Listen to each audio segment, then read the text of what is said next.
জুলাইয়ের রক্তের সাথে বেইমানি করে জুলাই সনদের ভিত্তিতে নতুন বাংলাদেশে বিদ্যমান রাষ্ট্র সংস্কার করে নতুন রাষ্ট্রের কাঠামো তৈরি করা না হয় আরেকটি জুলাইয়ের তৈরি হবে কিন্তু বলে দেন। ধানের শীষের ভোট আর গণভোটে না ভোট সমান সংখ্যক এসেছে। এক সাগর রক্তের বিনিময়ে জুলাই বিপ্লবের মধ্য দিয়ে যে নতুন বাংলাদেশের স্বপ্ন দেখেছিল, নির্বাচনে অনিয়ম, ম্যানিপুলেশন, নির্বাচন পরবর্তী সহিংসতা এবং নতুন করে রক্ত দিয়ে গড়া জুলাই সনদকে অস্বীকার করে নানান টকশো বুদ্ধিজীবীদের দিয়ে ন্যারেটিভ তৈরি করে সেটা অস্বীকার করার যে পায়তারা করা হচ্ছে তার বিরুদ্ধে নতুন করে বাংলার মানুষ আবার ফুঁসে উঠেছে।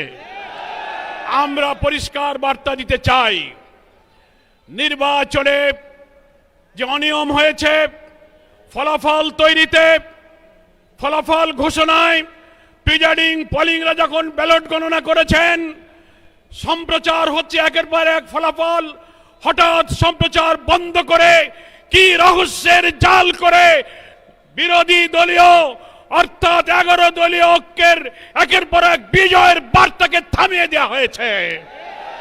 সেই রহস্য জাতির কাছে প্রকাশ করতে হবে। যে সমস্ত আসনে অনিয়মের অভিযোগ নির্বাচন কমিশনে দাখিল করা হয়েছে, নির্বাচন কমিশনকে আমরা বলতে চাই কোনো তালবাহানা না করে অবিলম্বে সেগুলোর সুবিচার এবং নিষ্পত্তি করতে হবে। নির্বাচন পরবর্তী সহিংসতায় দেশের মানুষ বিস্মিত। আপনারা এইভাবে ম্যানিপুলেশন করে বিজয়ী হয়েও আপনারা জাতির পরে হামলে পড়েছেন, খুন, সন্ত্রাস, বাড়িঘরে অগ্নিসংযোগ, নির্দয়ভাবে পিটাচ্ছেন, মা বোনদের ধর্ষণ করছেন। সেই দৃশ্য আমাদেরকে আবার ফ্যাসিবাদের চিত্র মনে করিয়ে দিচ্ছে। এ ব্যাপারে আপনাদেরকে সংযত হতে হবে।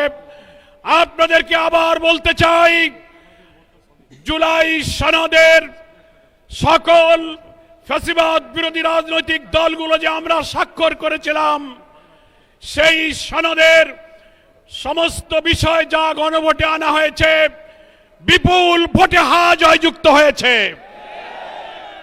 দুঃখের বিষয় বাংলাদেশের অনেক ভোট কেন্দ্রে আমরা লক্ষ্য করেছি ধানের শীষের ভোট আর গণভোটে না ভোট সমান সংখ্যক এসেছে। 500 ধানের শীষ 500 না, 1200 ধানের শীষ 1200 না।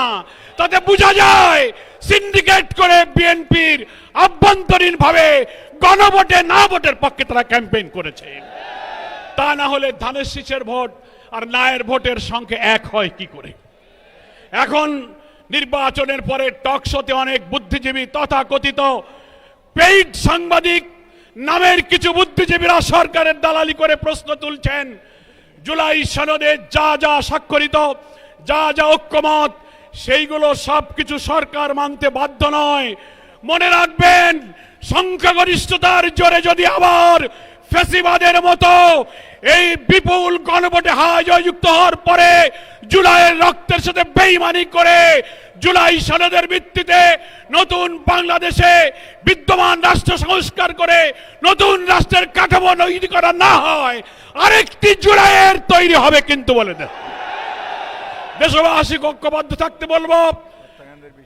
যারা ক্ষমতাসীন হতে যাচ্ছেন এক্ষুনি 2 দিন হয়ে পারল না, রক্ত দিয়ে গড়া জুলাই সনদকে অস্বীকার করলে আপনাদেরও সেই ফ্যাসিবাদের পরিণতি বরণ করতে হতে পারে।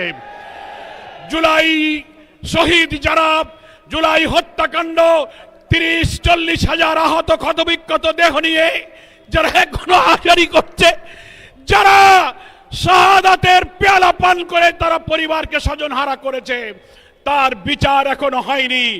আপনাদেরকে সেই বিচার করতে হবে। শহীদ ওসমান বিন হাদির প্রকাশ্য দিবালোকে নির্দয় হত্যা করে আপনারা যে নাটক সাজিয়েছেন সেই বিচার আজও শেষ হয়নি। আমরা বলতে চাই এই সরকার যারা আসবেন তাদেরকে জুলাই আন্দোলনে আহতদের, শহীদদের, ওসমান হাদির খুনিদের বিচার করতে হবে।